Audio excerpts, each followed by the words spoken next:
Dominicains au Rwanda. Méditation du deuxième samedi de Pâques. Soyez sans crainte. Aujourd'hui, Jésus invite ses disciples à avoir de la confiance en lui pour être sauvés de la crise qui les afflige.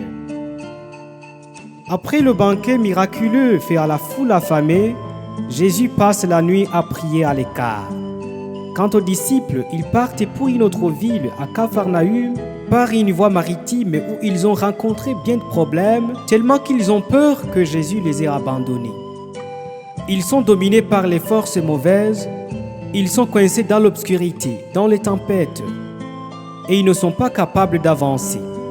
Pour continuer leur voyage, il leur faut une autre force extérieure.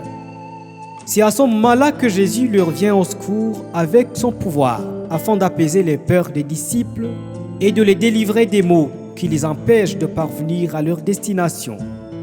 Il leur dit « C'est moi, n'ayez pas peur ». Avec la puissance de cette parole, tous les obstacles qui les empêchaient de continuer le voyage sont enlevés et maintenant ils retrouvent la force de continuer. Chers frères et sœurs, la peur, c'est un sentiment qui peut paralyser notre vie dans toutes ses formes.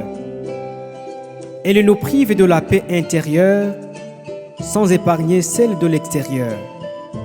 Au fond, la peur des disciples de Jésus préfigure la situation de peur qui habite les cœurs de ceux qui vivent dans la misère du monde.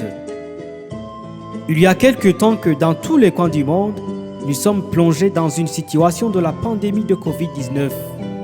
Nous constatons avec étonnement comment toutes nos façons de penser et d'agir, d'établir nos relations interpersonnelles, d'organiser notre temps, doivent accepter des changements et des bouleversements.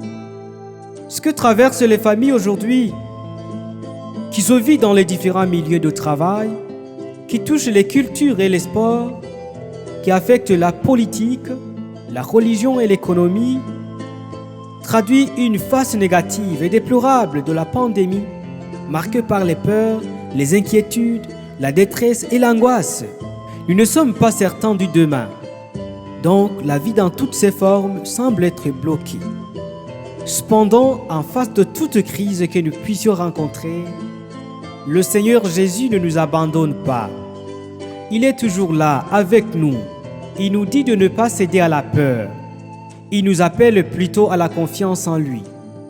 C'est le moment pour nous de crier à lui, car le Seigneur entend ceux qui l'appellent. De toutes leurs angoisses, il les délivre. Il est proche du cœur brisé.